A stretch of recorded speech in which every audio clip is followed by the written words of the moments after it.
Hello everyone, welcome to the silicon Gurukul. ये topic कई competitive examinations के लिए बहुत इंपॉर्टेंट है। सो अगर आप UPSC, state PCS, SSC, railway, banking या किसी भी कॉम्पिटिटिव एग्जामिनेशन की प्रिपरेशन कर रहे हैं तो इस सेशन के लास्ट तक बने रहिए, बिकॉज आपके लिए ये सेशन बहुत यूजफुल रहने वाला है। Now the topic is about NAM, Non-Aligned Movement. Recently on 19th and 20 January Uganda के कैपिटल कंपाला में नॉन अलाइंड मूवमेंट की 19th समिट हेल्ड हुई थी और उसी से रिलेटेड हमारा ये टॉपिक है। लेकिन टॉपिक के डिटेल में जाने से पहले आपके लिए एक question. With reference to non aligned movement NAM, consider the following statements. पहला स्टेटमेंट है, it was established in 1961 at the height of the Cold war.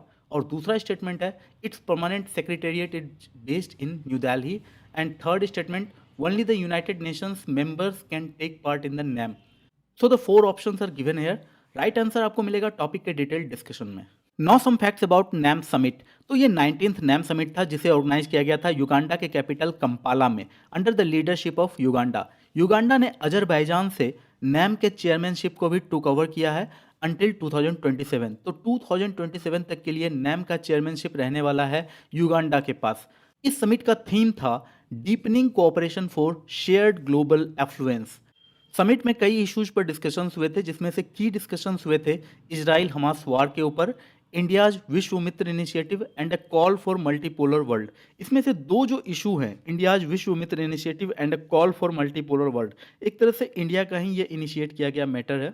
आपको ये याद रखना चाहिए, इंडिया का जो अपना एक रोल रहता है, चाहे पैंडेमिक में अदर कंट्रीज को हेल्प करने की बात हो, चाहे कहीं पर कोई वार हो जाए तो वहाँ जो लोगों को युद्ध क्षेत्र से निकालने की बात होती है, उनके घरों तक पहुंचाने की बात होती है, उसमें इंडिया बहुत आगे आकर काम करता है। दैट्स वाई इंडिया का अपना एक इनिशिएटिव है Vishwa Mitra and a call for multipolar world. तो ये भी अपना एक इंडिया का इनिशिएटिव है।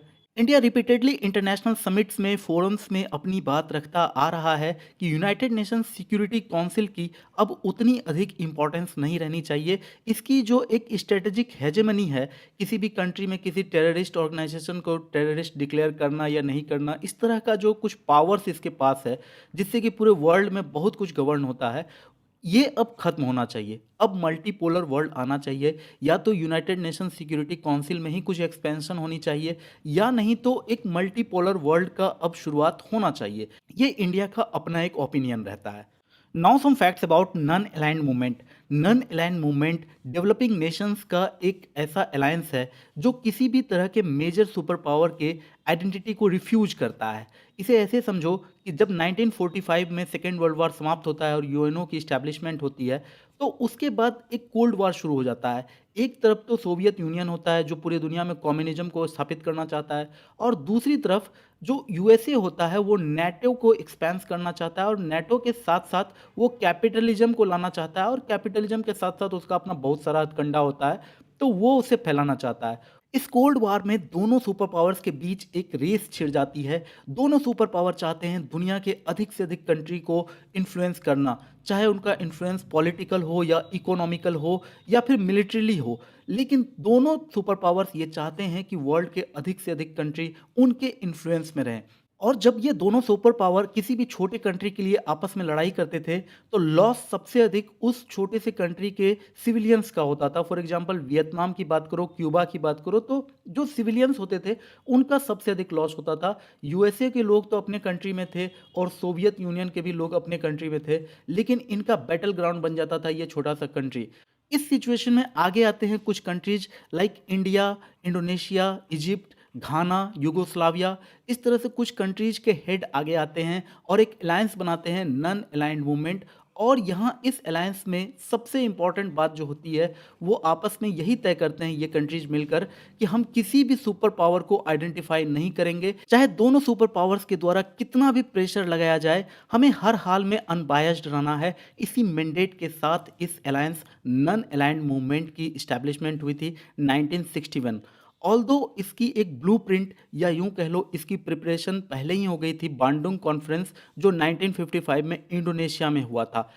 करंट मेंबर्स इसमें 120 कंट्रीज हैं, 53 from Africa, 39 from Asia, 26 from Latin America and Caribbean and 2 from European. इस अलायंस में एक non UN member state of Palestine भी इंक्लूडेड है। 17 अदर ऑब्जर्वर कंट्रीज हैं, UN ऑब्जर्वर ऑर्गेनाइजेशंस हैं और इंडिया इसका फाउंडेशन मेंबर है। After the United Nations, NAM is the second largest grouping of Nations. NAM does not have a permanent secretariat. एक option था उसमें कि इसका परमानेंट सेक्रेटेरिएट दिल्ली में है, वो गलत है। इसका कहीं भी कोई परमानेंट सेक्रेटेरिएट अभी तक नहीं है। The summit usually take place every 3 years और ये इस साल जो हुआ है ये 19th समिट था।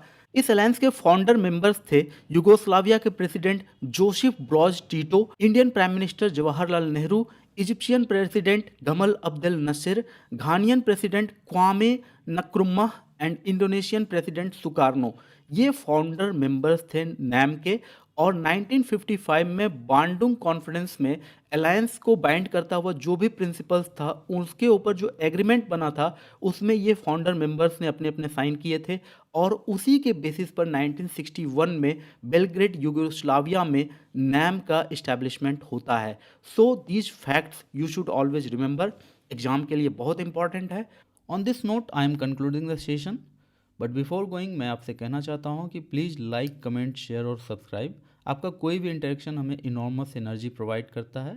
सो थैंक्स फॉर वॉचिंग, मिलते हैं अगले वीडियो में। तब तक के लिए कीप स्टडिंग, कीप ग्रोइंग।